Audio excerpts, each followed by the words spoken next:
Untitled Zone.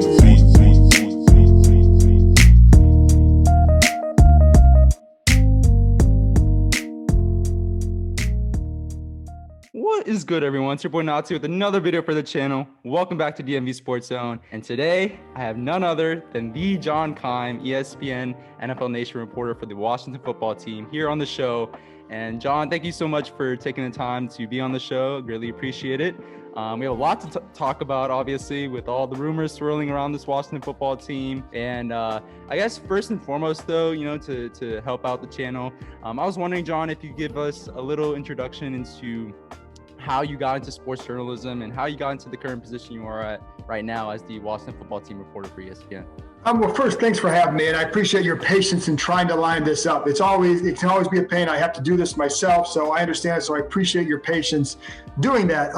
As far as and your interest in me, as far as how I got into this business, I played sports throughout high school, and I was pretty good. Played in high school, led in football, baseball. Played a couple years of basketball. You hit a point where you know you're not going to do that professionally.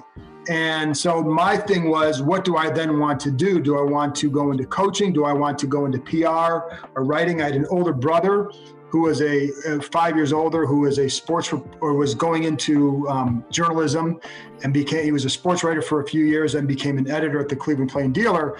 So I was going to follow him, and he went to Ohio State. I grew up in the Cleveland area, so I went to Ohio State. I won a writing competition in high school that helped me get a scholarship, but it was, like I said, I had a passion for sports, and not to get too bogged down in this, but when I was a kid, I'd go out and play a pretend game in my yard. I was like 5 years old or 6 years old. I'd go out and play a pretend game I had a uniform on and a helmet on, or it could be basketball, whatever. We had a basketball court in the backyard, and I'd go down in the basement pretending that was a locker room. I'd have my dad interview me, and I would draw up little figures on a piece of paper as if that were the newspaper, and there's a photo and there was a story. So I always had an interest in that. I wanted to stay connected. So I went to Ohio State, studied journalism, and knew that this is what I wanted to do. And then I started working when I came out of college. I applied to like 50 papers and one had an opening, and it was the journal newspapers. For people who don't remember them, they were Suburban Daily in Washington, D.C., mostly covered high school. Some college did not cover the NFL until a few years after I joined them. And then they decided to cover Washington at that time, asked me to do it. And that's what I wanted to do. And covering preps was fun. It's a good training ground. And I learned a lot of things doing that. And I enjoyed doing that. But I wanted to be in the big press box because I felt like that's where I belonged and that's where the action was. And if you could stand out there, you're going to stand out. So I wanted to do that. And I stayed at the Journal for a while, kind of built, but that's how I got into covering Washington. And I will say, like, a lot of it started with, I felt like, the approach I took covering high schools helped me prepare for this. And that was just, you kind of flood the market. You get a lot, you try to get as much information as possible. And sometimes your stories are too long because of it, but it always comes back to having a lot of information and being, hopefully a good reporter. So that's how I got into it. And then I just stayed doing it because I enjoy it. And the job has always changed. It changed from the 90s when I didn't have to worry about, when I always tell people the joke I have is, and it's not really a joke, it's true. When I used to first started covering it, I had a little computer, and actually I think that was just when computers were starting to come into vogue for reporters, and not these old Tandy machines, these word processor machines. So I'd have a word processor or a computer, a notebook, and a recorder, and that's it.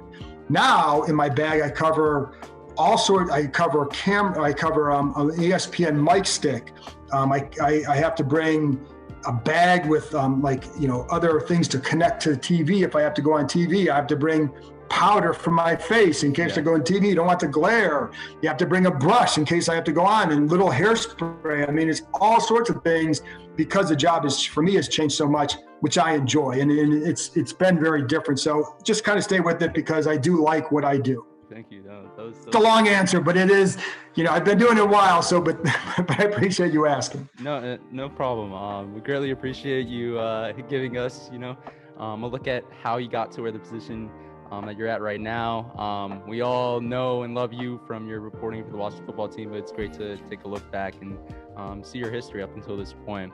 Now, after having asked you about your journey to get you where you're at, I was wondering if we could just move on to the Washington Football Team, and first and foremost talk about what are your thoughts on the 2020 season and the job that head coach Ron Rivera did to bring stability to this team on the field, to what was a sinking ship in DC for a couple of years up until he eventually got hired. Right, and I think there was a lot of chaos in 2019, and that needed to be cleaned up. And I don't think you change culture overnight. I don't think it's that easy. I think it takes time, especially for the entire building. I think that's still an ongoing process. I think in the locker room, it's a little bit easier to do that because you can get rid of some guys, or you just come in with a different demeanor and attitude that appeals to the players. And I think that's a lot of what took place this year. Whether or not Ron Rivera is the best coach, I think he was a good coach for this situation. Yep. And I think he is a good coach. I mean, there's a track record and you can point to good and bad, but like most coaches, you're going to be better when you have a really good quarterback. I think that puts him in the same category with almost every other coach. So, but I do think what he brought that they need in the locker room was a consistent message, a guy who was clearly in charge, not just this coach-centric thing, but somebody who took the leadership role and was fit for that. And I think players really responded to him. And, you saw that, like you would hear that from the time when we started. And one of the hard parts this year was not being in the locker room, because you don't get the little conversations that really help you shape how a locker room thinks about situation X, Y, or Z. So not being in there, you're relying on what we heard over Zoom or what you'd hear from, like, I would talk to people, whether it's the players or people that they were close to get, away from the Zooms so you could get a more accurate picture. And even in those times, you would hear from, whether it's agents or anything like that, it's like, yeah, my client really loves playing for him. And like Terry McLaurin would talk about, and other guys would too, and this you hear publicly and privately, that they liked how he was straightforward and they felt like they knew where they stood with him, and that there was, again, a consistent message and transparent. That was another big deal. So I think all that was very good. And I think, you look at it, and I had other people who used to work here told me that, listen, if Jay Gruden had just hired a good defensive coordinator, they would have been in a similar spot. Mm-hmm. But that was a failing of his. And Jack Del Rio, I think, has a good track record as a defensive coordinator. And you saw that there were fewer communication errors because I think the rules of defense were simplified to help that. So, and then you have a terrific defensive front. That helps too. So that was all good. So I think what I'm getting at too is when Rivera had his cancer treatments, he couldn't coach the way he wanted to. So he wasn't going to be as effective with that. So you need the right people around you to make that work. I think the organization as a whole, the scouts and the scouting staff, the front office did a good job surrounding the right guys. And I think the other coaches picked up the slack. And I think the players really were kind of pushed by what they saw their coach going through. I think that helped. So I think again, another long answer, but what I'm getting to is that I think what really happened this year was that a foundation was laid. And the NFC East title, that's all great and all that. They're a 7-9 team. So you kind of look at it from that prism. Even if, let's say they went 7-9 and Dallas wins the division at 10-6 because Dak Prescott stays healthy, I would still say the same thing. I feel like the foundation was laid. But I do think winning that division excited these players and it pushed them to a different spot. So being in contention was really good and winning it was good for them. But I think regardless, I feel like the foundation was laid. And so I think that is what more than anything this year is what I felt needed to happen was that. And I think that was the case. And now with the offseason, right, the recent hires of Martin Mayhew as the general manager of the Washington Football Team and Marty Hurney as the new executive vice president, player personnel. I was wondering, what do you make of the recent hires and the process it took to ultimately get these guys in Washington's front office? I think it's clear that Rivera values comfort level with the person and then experience. And I know he interviewed some people who did not have that experience. He also didn't hire them. And so I think from the beginning, last year, you go back to last year when we were going through this around the draft time, you would have, like, if they had made a move right around then, I would have thought Marty Hurney would have been high on that list. especially if they had been available at that time, because of the relationship that he has with Rivera. And Rivera is very big on trust and, again, an experience. And what this signals to me is that Rivera's got a 5-year deal. I don't know how much he wants to coach beyond that. I don't know if he even knows that. But I do know that he feels like this is his shot to win a Super Bowl. And when you look at this roster, the shot to win that is I don't want to say right now, because I think that takes a leap. We don't know who the quarterback is. But you have a window over the next few years because of the talent on the defensive line and the defense in general. You can look at that and say, okay, this is a chance to do something, right? And so I think what you want there is experience, right? Somebody who's done it before. And that's what I'm getting to. So with Martin Mayhew, he's been there before. He's been in multiple organizations. And I think there's a comfort level. He has a good reputation of knowing how to work with his coaches, very analytical, straightforward. And so I think there's a good fit there. And Rivera is always about fit. Now, the big question is, why not Kyle Smith?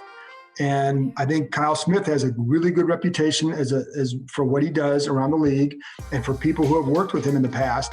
And I don't really have a good answer for why not, but what I've always gathered, and I think the reason I kept going back to experience is he does not have that same level of experience.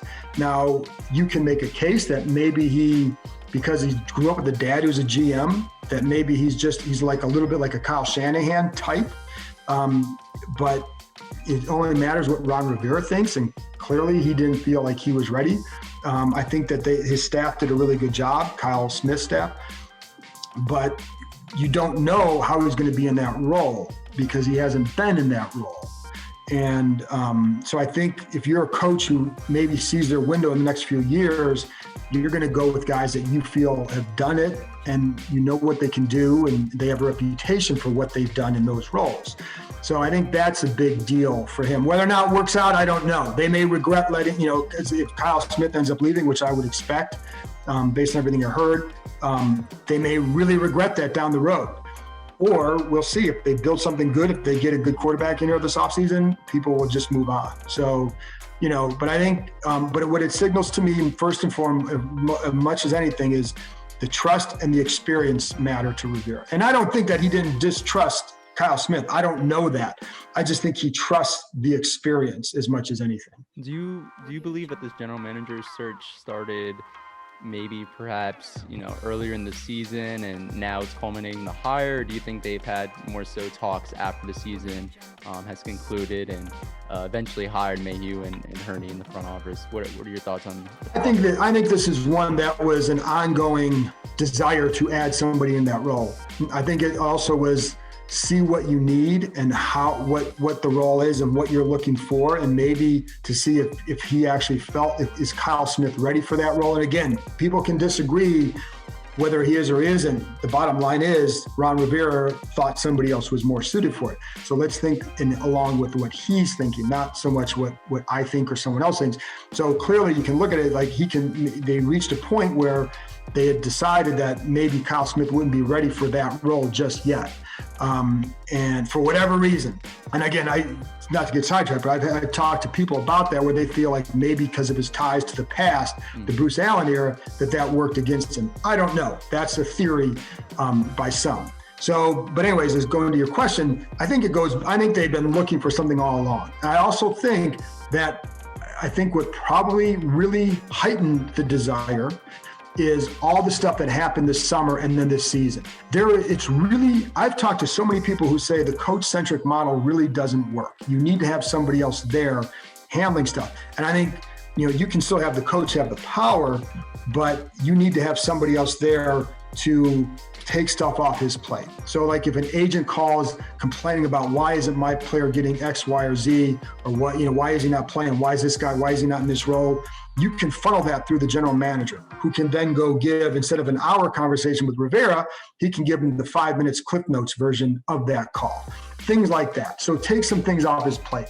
So I think there was a combination of, I think he felt like you probably needed it, but going through this season, you kind of definitely felt like he had to have it. It was a definite. An office structure in place right now, which you love to see as a Washington football fan. I was wondering, this is pretty much the discussion right now all over social media. I was wondering if you think there are any truth to the rumors that Washington is really trying to capture a big fish this offseason, whether it be via trade or in free agency, to shore up the needs that the team especially has on offense. And I know that I'm specifically talking about Deshaun Watson, Matt Stafford, those kind of guys to shore up the quarterback position, or really all across that offense. Yes, I do think they're going to go for somebody aggressive for the reasons I just said earlier. If you're looking for that experience and all that, and if you view this as like, hey, you know what, maybe my window is only 4 or 5 years because I really don't want to coach beyond that, you're going to be aggressive. Now, it doesn't mean they'll definitely do something, but I do think they'll be aggressive looking for something, whether it's Deshaun Watson, and I don't view him as realistic at this point. I know that it came out with him that he has requested a trade. Mm-hmm. I think there's a lot of steps to go before then. And I also, my big thing is, I don't know that they have the capital to make it work without giving up a top line player. If you're Houston, do you want to deal with this team or the Jets, who has a number 2 pick? I'm going to the Jets because you automatically you can get you don't want, Sean doesn't want to be here. Okay, we can start over with whoever we get here. Plus we can build the roster with whatever else. And so that's where I would look if I'm them. But I do think they're going to be in on guys. Yes, I definitely do, because they know that they need a quarterback, and quarterback is the key. But it can't just be a quarterback; it has to be the right quarterback, because otherwise you're just, you want to upgrade there in a big way. And so if you get like a, again, Matthew Stafford will be the one. I mean, he has some high level years left. I think you could also then look for maybe another guy in the draft, maybe even next year, a guy to develop, so that way, if Stafford can, however long he lasts, I don't know. But I do think they'll be aggressive with that, yeah. Okay. On that point, though, 2 of the points that you made, I do want to ask you, in terms of the quarterback in the draft versus offseason quarterback decision, do you think that the team is weighing one over the other at this point? Do you think the team really wants to go after that quarterback in the offseason and maybe shore up some other needs through the draft? And also, you talked about how the team might add, a player into one of these trade packages, perhaps with Matt Stafford. I was wondering, who do you think would be the likeliest player along that defensive line that they might trade, if you have any insight on that? Yeah, I don't know what the trade package would look like.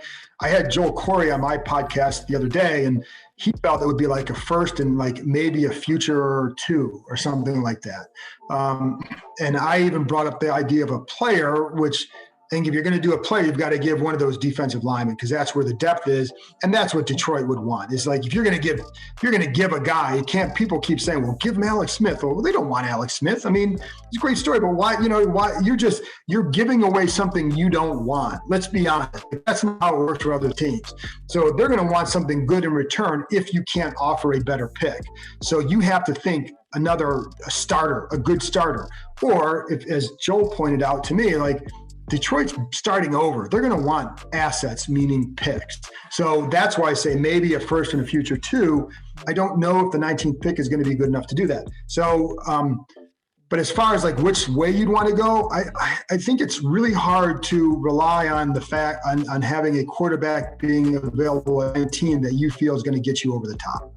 And you don't know. And then you're having to develop that guy. And is that an automatic starter at 19? Well, no, it's not. And, depending on the guy and who's there, like, and the guy who might be there would be a guy like Trey Lance. And I don't think he'll be there, but if he is, I think he's a guy who's very raw. And so you're going to have to wait and develop him. So you're still going to need somebody else to bridge that. So whether that's, do you think Kyle Allen is that guy, or do you go out and get another, like a lower end veteran that, not quite as expensive as Matthew Stafford, that can serve as that bridge, but yet play at a certain level? Got, maybe a Mariota, someone like that. I don't know. And I don't know if any of those are possible at this point. But the point is, I do think it's going to be hard in the draft to get that guy that you think can go there. I think it'd be, the ideal one is Deshaun Watson, because he's young and he's proven, and he's 25 years old. You can have him now and for the next 8 or 9 years, potentially. That's the ideal, but that's why he's so expensive. Mm-hmm. But I would guess, and this is more just a guess, that the ideal would be, again, a younger guy who's really good, mobility, again, Deshaun Watson, but otherwise, Matthew Stafford fits because he can play for several more years, and he can play at a high level. Not a mobile guy per se, not like Deshaun or someone like that, but plays really well and obviously very good. So I think that would be the druthers. That's just a guess, though, more so than anything else. But it's also a guess based on the fact that they're picking 19th. Who's going to be there? You don't know. And you can like guys in the second round even and say, hey, but you still have to, like, those guys aren't instant day one starters. You can't rely on that. So they might be able to do that, but you can't rely on that. And, so I think that's, but the problem is, again, who can you get that guy in free agency? What's the cost? Are they going to ask for a first round pick and Montez Sweat? Well, that would be really difficult to do that one, because Montez is the key to your development on that defense. So part of it. So, but I think if I'm them, based on how they view this division and everything else, I would bet for a veteran first and then go from there. And I know a lot of Washington Football Team fans once again appreciate all that insight on the, whether Washington's actually going to go after a quarterback in the offseason. And I do wonder, though, with all this talk, all this buzz about who we're going to go after, who we're going to trade for, I was wondering, what are your thoughts on some of the guys that we have potentially that could be re-signed on the Washington Football Team? I know you've talked about Brandon Sheriff before, I believe, on your podcast, and said that Washington is definitely they would, and more importantly, he would like to stay, from what I understand. That's what I've heard, so I think that's key. With that being said, though, do you think Washington will actually re-sign guys like Brandon Sheriff, Ronald Darby, and potentially the people's hero right now, I guess, and Taylor Heineke after his performance in the playoffs? Well, Taylor's a restricted free agent, so I would expect him to be back. And he'll get a chance to compete for a roster spot, and then it depends on what else they do at that position in the offseason, and whether or not he gets it or whatever. But yeah, I do think that he'll bring him into camp. It makes sense, right? And he earned that spot. Like his play warrants him being in a camp competing for a spot. As far as the other guys, Brandon Sheriff, I do think it's going to be expensive. And again, I had Joel Corey on. He thinks it would be in the $14-15 million range. So I do think that he'll be back. I mean, you have a coach who strongly believes in building those lines. And they view Sheriff and Moses, Sheriff as the key to that right side of the line. So you want to build that. You have a guy right here that is really good, but it's going to be costly, as they always are. Ronald Darby, my understanding, and I had this on an earlier podcast, but my understanding is that the sides want to continue. But I think the hard part with this one will be, how does Darby view his performance versus them as far as financial, obviously. I don't think it's a re-sign at any cost, but I do think if the money's right, I do think that they would like to have him back. But I still, even if he comes back, I still think they need a number one corner. But he did play well, and he stayed healthy. And that's what you wanted to see out of him. So I think if you got a number one corner, which are hard to find, then you could move Fuller back inside, where I think he is at his absolute best, and use him in his versatility in the way, and so I think you could do that. But where are you going to get that number one corner? I don't know. Especially with all the money that's already tied up in the secondary right now. Correct. And especially with what the other needs we know they have on offense, and you want to spend for Sheriff, they're going to try and extend Jonathan Allen, things like that. So it's going to be hard to find that. So yes, I do think there's a definite interest on both sides with Darby for him returning, just about, if they can get it work. I mean, Ryan Kerrigan, I would expect him to be elsewhere. I think it'll be really hard when you look at the defensive line to say, okay, we're going to have to pay all these guys coming up, but let's give Ryan something now. And he's a backup here. So he wants to be a starter. They're going to pay him like a backup here. He's going to want to be a starter. So I think that would be difficult. But yeah, Sheriff and Darby, the two big ones. I think that, they would certainly be happy to get both back. Sorry for the back and forth in terms of the free agents that we potentially could pick up versus the guys that we can resign. But I was also wondering, again, there's all this offseason buzz around the quarterback position.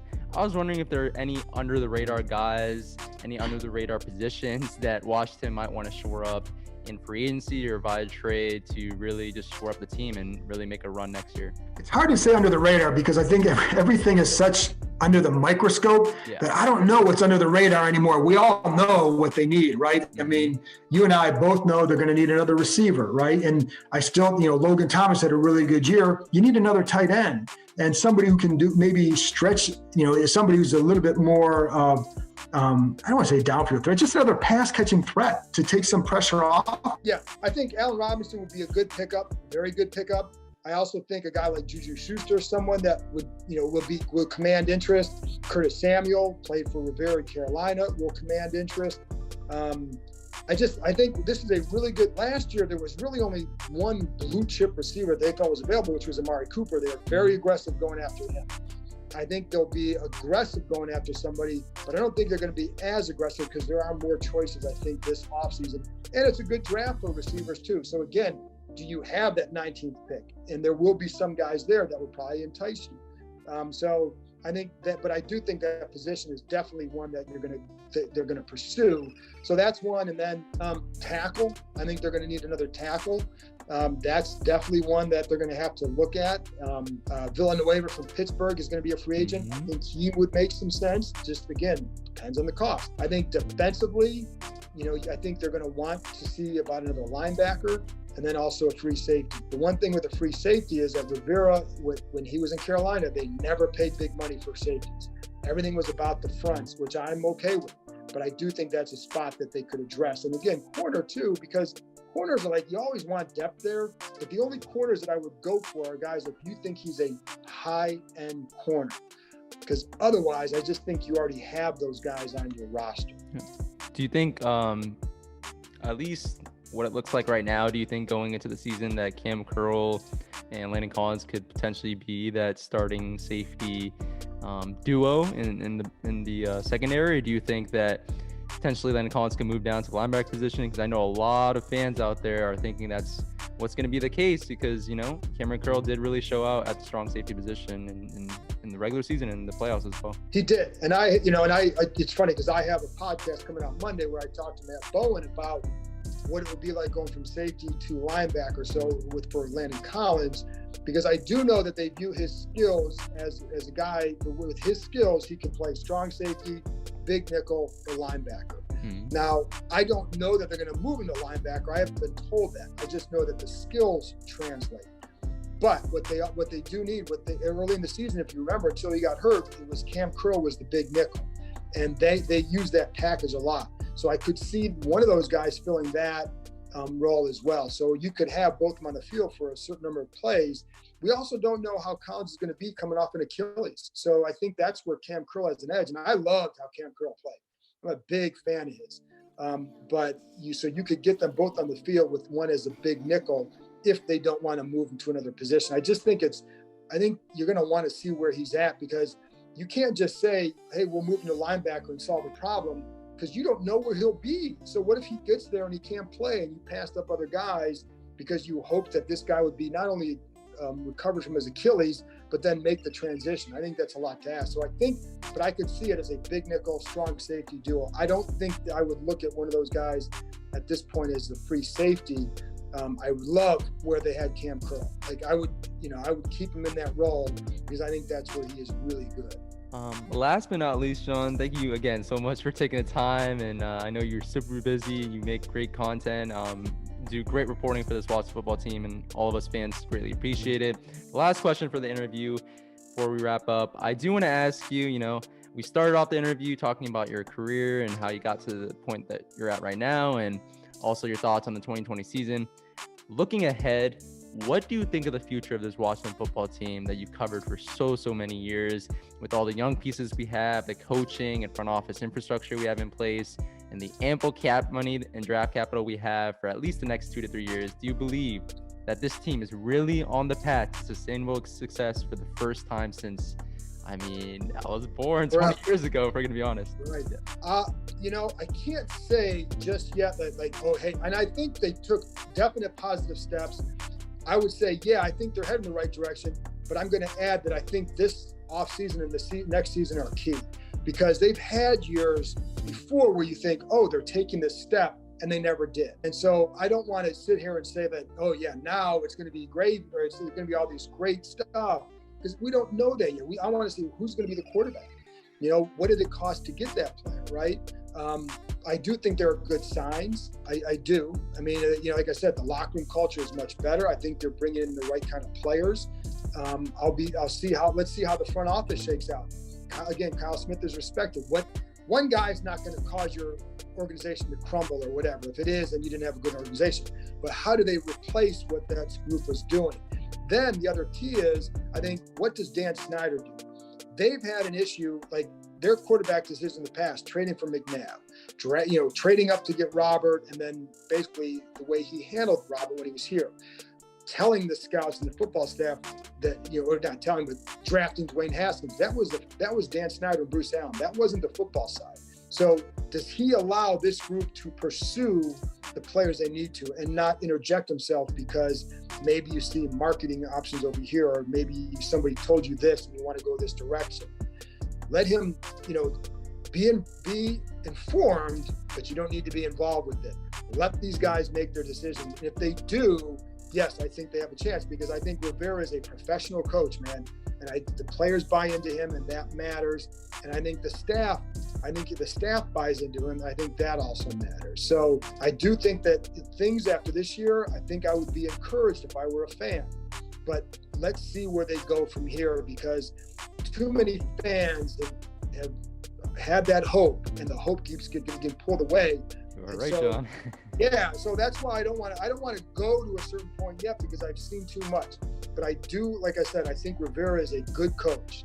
And I think if the front office comes through this offseason and they build on their success and get to whatever that level is, then I think we'll know. If they get back to the playoffs next year, I think the answer is yes. And I don't want to cop out on it, but I just don't want to I don't want to set people up to get burned either, because I don't want to be, just overly optimistic. But I do think the signs have been good, yes.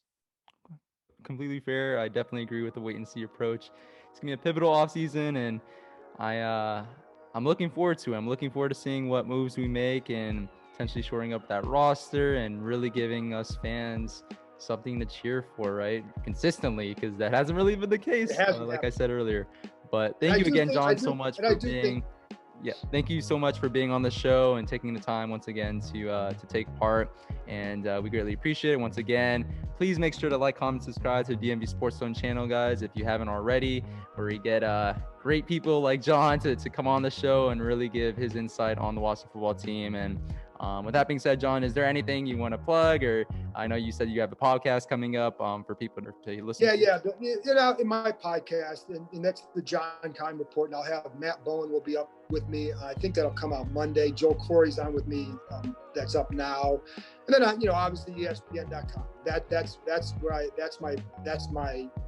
my job is ESPN.com, or just ESPN. But you can find all my work there on Twitter at John_Keim. So, but I appreciate you having me on, and the patience in setting this up. And like I said, I think there are a lot of good signs this year, and I think that bodes well.